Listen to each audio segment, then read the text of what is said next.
Due to mature subject matter, viewer discretion is advised.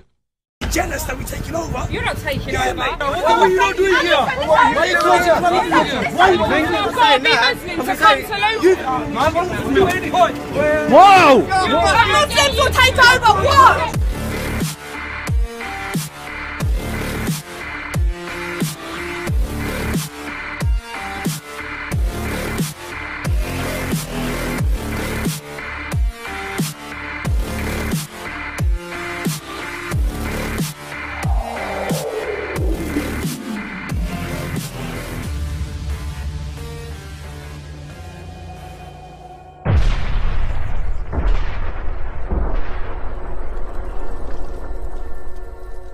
This is Birmingham in the 1960s, a quaint little city in central England full of farmland, churches, and a bustling city center that enjoyed a very low crime rate and picturesque, historic streets.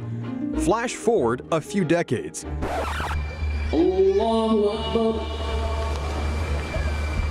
These images aren't from Iran, Iraq, or Afghanistan. No, this is modern-day Birmingham.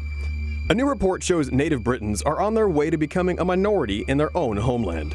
The latest demographics from Birmingham reveals that nearly half of those in the UK's most multicultural city are migrants or foreign-born.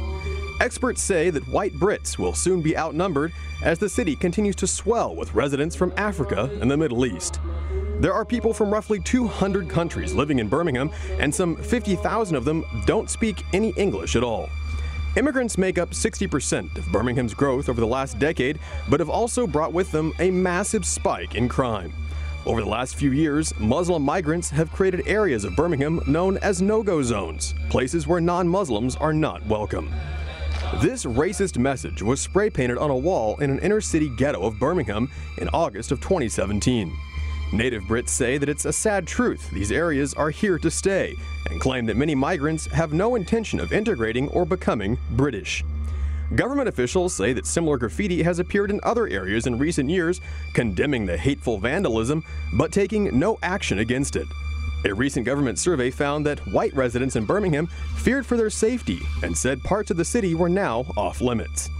In fact, the city has become the so-called capital of jihadism in England. 1 in 10 of the UK's convicted Islamic terrorists comes from Birmingham. One journalist who visited the city, Ross Kemp, said Birmingham is so violent he has to wear the same body armor he wore in Syria for protection. Yet despite extensive evidence, Birmingham's government is turning a blind eye to the problem, instead calling the city a symbol of multiculturalism. Local leaders admit they're afraid of being called racist, and so they actively avoid getting involved in the city's growing jihadist movement. However, other politicians warn the Liberal City Council won't go after the immigrants because most Muslims vote for the Liberal Party. Local Christians and churches have been crowded out as well, with one main street, Ladypool Road, now home to over 22 mosques. Also on the rise are cases of children being sexually exploited by gangs of Muslim men, usually from Pakistan. Local counselors and experts warn that parents are being kept in the dark about such dangers, with the Birmingham Council refusing to alert parents to the situation. And in case some claim this problem is just limited to Birmingham, London, which has also seen a surge in immigration from Africa and the Middle East, just reported a 20% spike in cases of rape. Acid attacks, once unheard of in England but common in India and the Middle East, are also on the rise, along with a 30% increase in murders. Police say they're baffled by the sharp increase, despite a shocking 84% of child grooming and rape cases in the UK involving gangs of Muslim men. Experts predict native white Britons will be a minority in their own country by the year 2050. But far from a multicultural paradise, British cities like Birmingham and London show that this kind of unchecked immigration simply fuels conflict, as migrants refuse to integrate and radical Islam takes hold. With politicians who protect the guilty simply for votes, and police so afraid of being branded racist that they won't tackle the issue, the government is creating ghettos rife with crime and Islamic extremists.